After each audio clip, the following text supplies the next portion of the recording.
বন্ধুরা, বাংলাদেশিদের মানুষ মনে করে না পাকিস্তানিরা।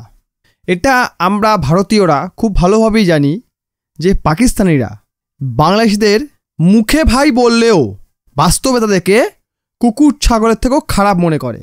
শুধুমাত্র স্বার্থসিদ্ধি করার জন্য তারা বাংলাদেশিদের আপন করার ঢং করে। ভারতকে প্যাচে ফেলার জন্য, ভারতের ওপর প্রেশার ক্রিয়েট করার জন্য বাংলাদেশিদের নিজেদের ভাই বলে সম্বোধন করে পাকিস্তানিরা। কিন্তু বোকা ছাগল পাঠার দল মানে কাংলুরা এটা বোঝে না। গত 24শে আগস্ট পাকিস্তানে ডেপুটি পিএম ইশাক দার ঢাকা গিয়েছিলেন। পাকিস্তান থেকে বাংলায় যেতে গেলে ভারতের উপর দিয়ে যেতে হয়, কিন্তু পেহেলগাম ঘটনার পরে ভারত এবং পাকিস্তান উভয়ের জন্য তাদের এয়ার স্পেস বন্ধ করে রেখেছে। সেই কারণে পাকিস্তান ডেপুটি পিএম চায়নার এয়ার স্পেস এবং মায়ানমারের এয়ার স্পেস ব্যবহার করে বাংলাদেশে প্রবেশ করেছে। এই ভিজিটে ছোট মাপে ট্রেড ডিল হয়েছে। উভয় দেশে উভয়ের জন্য ভিসা ফ্রি এন্ট্রির ওপর কথা হয়েছে। কিন্তু এইসবের ঊর্ধ্বে একটা ব্যাপার খুব নজর কেড়েছে, আর সেটা হলো কাংলুদের অপমান। মানে যার মান অপমান নেই তাকে অপমান করে গেছে পাকিস্তান ডেপুটি পিএম। মিটিং কথাবার্তা সব কিছু হওয়ার পর যখন বাংলাদেশ পাকিস্তান ডেপুটি পিএমকে বলল সব কিছুই তো হলো, তাহলে আপনারা সরি কবে বলবেন? তখন পাকিস্তান পিএম বলছে, কিসের সরি? ওসব ভুলে যাও, আগে মন পরিষ্কার করো। ওসব ভুলে যাও, পুরনো দিন মনে রেখে লাভ নেই, চলো আমরা নতুন করে শুরু করি। এখন প্রশ্ন হলো, বাংলাদেশ পাকিস্তানকে সরি বলতে বলছে কেন? মানে পাকিস্তানকে ক্ষমা চাইতে বলছে কেন? কারণ 1947 সাল থেকে 1971 সাল অবধি পাকিস্তান আর্মি বাংলাদেশের ওপর যে জেনোসাইড করেছিল, সে জেনোসাইডে প্রায় 30 লক্ষেরও বেশি মানুষ মারা গিয়েছিল। প্রায় 3 লক্ষের ওপর মহিলার ধর্ষণ করা হয়েছিল। এছাড়াও বাংলাদেশ থেকে লুট, ছিনতাই এরকম বহু ঘটনা বাংলাদেশে পাকিস্তান সেনাবাহিনী ঘটিয়েছে, যাকে বলা হয় এক প্রকার বৃহৎ আকারের জেনোসাইড। আর পাকিস্তান বলছে কি, এসব কিছু ভুলে যাও, আমরা তোমাদের ভাই, আসো কোলাকুলি খাই। এসব ভুলে গিয়ে চলো নতুন করে শুরু করি, তুমি তোমার মনটাকে পরিষ্কার করো, এসব মনে রাখছো কেন? আর ছোট ভাই বাংলাদেশ এই কথা নাকি বেদম চটে গেছে, কাংলুস চটে গেছে। তারা যে এতদিন পাকিস্তানের গলা ফাটিয়েছে, যখনই ভারত পাকিস্তান ম্যাচ হয় তখন তারা পাকিস্তানের গলা ফাটায় এবং পাকিস্তান গাড্ডায় যায়। তারা মনে মনে ভাবছিল এবং বলছিল তারা পাকিস্তান এবং চীনকে সঙ্গী করে নিয়ে ভারত দখল করবে। চীনকে সঙ্গী করে তারা 7 সিস্টার দখল করবে। একদিকে ভারত আর চীন কাছাকাছি আসছে, পাশাপাশি আসছে, অপরদিকে পাকিস্তানও তাদের মুখের ওপর বলে গেল, আগে মন পরিষ্কার কর হারামজাদা, তারপরে কথা বলতে আসবি। ওইসবকে মনে রাখে, কবে রেপ করেছি, কবে মার্ডার করেছি, ওইসবকে মনে রাখে, ওইসব ভুলে যা।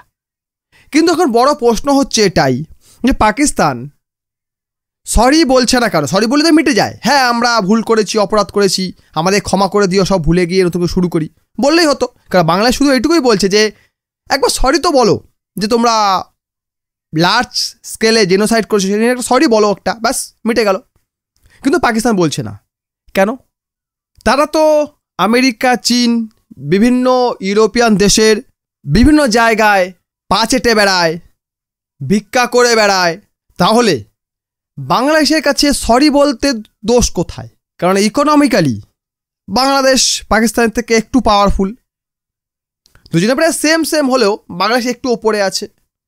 যদি সরি বলে দেয় তাহলে বাংলাদেশকে তেল লাগিয়ে কিছু টাকাও পাওয়া যেতে পারে। তো সরি বলতে অপরাধ কোথায় বা দোষ কোথায়, বাধা কোথায় আছে? পাকিস্তান যদি সরি বলে তবে তার নিজেদের জালে নিজেরাই ফসবে। কারণ পাকিস্তান যখনই বলবে তখনই তাদের 2 নেশন থিওরি কোলাপস করে যাবে। মানুষের বিশ্বাস 2 নেশন থিওরির ওপর এমনিতেই কম। যেই পাকিস্তান বলবে হ্যাঁ আমরা ভুল করেছিলাম, আমরা 1971 সালে বাংলাদেশের সঙ্গে অন্যায় করেছিলাম, তখনই তাদের টু নেশন থিওরি কোলাপস করে যাবে। আর টু নেশন থিওরির ওপর মানুষের যেটুকু বিশ্বাস ছিল সেটুকুই নষ্ট হয়ে যাবে। কারণ এর আগে পাকিস্তানের বিভিন্ন সেনাকর্তা, বিভিন্ন নেতা বহুবার বলেছে হিন্দু মুসলিম এক দেশে একসঙ্গে থাকতে পারে না, তাই দুই দেশ বানানো দরকার ছিল। আর পাকিস্তান যখনই বলবে হ্যাঁ আমাদের অপরাধ ছিল, ভুল ছিল, এই থিওরিটা ফেল হয়ে যাবে। কারণ যখন পাকিস্তান স্বীকার করে নেবে আমরা আমাদের দেশের নাগরিকের ওপর অত্যাচার করেছি, তখন প্রশ্ন উঠবে বাংলাদেশ আলাদা কেন হয়েছে? কারণ তোমরা তো বলছো হিন্দু মুসলিম একসঙ্গে থাকা যাবে না একই দেশে, তাই তোমরা আলাদা দেশ বানিয়েছো। বাংলাদেশ তো মুসলিম প্রধান দেশ, তাহলে সেটা কেন আলাদা হলো? তাই তো আলাদা হয়েছিল, বাংলাদেশে মুসলিম সংখ্যা বেশি ছিল আর এদিকে পাঞ্জাবের ওদিকে মুসলিম সংখ্যা বেশি ছিল, তাই তো আলাদা হয়েছিল, তাই আলাদা দেশ বানানো হয়েছিল। তাহলে তোমরা তোমাদের দেশের নাগরিক অত্যাচার করো, তাহলে দেশ বানিয়ে লাভ কী ছিল? আর এতে পাকিস্তানের ভিত নড়ে যাবে। এছাড়া আরও একটি বড় কারণ আছে, সেটা হচ্ছে পাকিস্তানকে ক্ষতিপূরণ দিতে হবে। পাকিস্তান যে জেনোসাইড করেছে এটাই তারা স্বীকার করে নেয়, তাহলে যে সকল বাংলাদেশিদের ওপর তারা অত্যাচার করেছে তার বিনিময়ে বাংলাদেশকে পাকিস্তানের মোটা টাকা দিতে হবে। এমনিতেই 1971-এর আগে বাংলাদেশ একটা ভয়ানক সাইক্লোন এসেছিল। সেই সাইক্লোনের জন্য IMF, ওয়ার্ল্ড ব্যাংকের কাছে পাকিস্তান সাহায্য চেয়েছিল। ওই সময় USA প্রো পাকিস্তানি ছিল। তখন USA, ইউরোপিয়ান ইউনিয়ন এবং ইউরোপের বিভিন্ন দেশের কাছ থেকে চাঁদা তুলে মিলিয়নস অফ ডলার পাকিস্তানি গভর্নমেন্টকে দিয়েছিল। কিন্তু ওই টাকা পাকিস্তানি গভর্নমেন্টের উচ্চপদস্থ কর্মী এবং সেনাবাহিনী কর্তারা গিলে খেয়েছে। পূর্ব পাকিস্তান, মানে তখন পূর্ব পাকিস্তান ছিল, পূর্ব পাকিস্তান বা বর্তমানে বাংলাদেশকে তারা 1 টাকাও দেয়নি। বাংলাদেশ ডিমান্ড করে বসে আছে ওই যে সাহায্য তোমরা পেয়েছিলে আমাদের নামে, সেটা আমাদের ফেরত দাও। এবং সেটা বর্তমানে সুদে আসলে দাঁড়িয়েছে কত? $4.5 বিলিয়ন, যেটা ভিখারি পাকিস্তানিরা অ্যাফোর্ড করতে পারছে না। আর এর ওপরে যদি পাকিস্তান এখন স্বীকার করে নেয় যে হ্যাঁ আমরা তোমাদের ওপর অন্যায় করেছি, জেনোসাইড করেছি, তাহলে পাকিস্তানকে আরও বেশি টাকা পে করতে হবে। যদি প্রথমটা তারা দেয় তাহলে পরেরটা তাদেরকে দিতে হবে। তাই পাকিস্তান বলছে ভাই টাকা তো আমরা দেই না, আমরা নেই, আমেরিকাকে উল্লু বানিয়ে নেই, পশ্চিমাদের উল্লু বানিয়ে নেই, আমাদের সৌদিকে উল্লু বানিয়ে নেই, শুধু উল্লু বানাতে পারি না ভারতকে, বাকি সকলকে উল্লু বানিয়ে আমরা টাকা নেই। তুই আমরা লোককে উল্লু বানাই, তোরা কি আমাদের উল্লু বানাবি? আমরা সরি বলবো না। তাই পাকিস্তান এটাকে ধামাচাপা দেওয়ার জন্য বাংলাদেশিদের কি বলছে, ওসব ভুলে যাও, মন পরিষ্কার করো। মানে কাংলাদের মন পরিষ্কার নয়, এটা তো আমরা প্রত্যেকে জানি যে কাংলুসদের মন পরিষ্কার নয়। তা যদি মন পরিষ্কার হতো, তা যদি স্বচ্ছ হতো, তাহলে তারা বুঝতে পারতো কে বন্ধু আর কে শত্রু। তারা ভারতের পিছনে উংলি করতে আসতো না, তারা বুঝতে পারতো আসল বন্ধুকে আর শত্রুটাকে। তাদের মন পরিষ্কার নয় বলেই তারা বারবার সেই সকল মানুষকে ছুটে যায় যা তাদের পাছায় লাথি মারে। পাকিস্তানি বাংলাদেশে এসে বাংলাদেশের মুখের ওপর চাটা মেরে চলে গেল, আর এটা নাকি বাংলাদেশে খুব অপমানে লেগেছে। আমি দেখছিলাম কিছু বাংলাদেশি ইউটিউবার, কিছু বাংলাদেশি নিউজ চ্যানেল ভিডিও বানিয়েছে, পাকিস্তানের এত অধ্যত্ত কিসে, ঢাকায় বসে তোদের ঢাকা ওরা ফাঁকা করে দেবে, বা ওরাও বেজন্মার জাত, তোরাও বেজন্মার জাত, বুঝতে পেরেছিস? তো ঢাকা ফাঁকা করে দেবে। এক সময় করেছিল, ভারতের ছিল বাঁচাতে, এবারে করে দেবে, বা দুটাকেই দেবে একদম দুর্মুষ।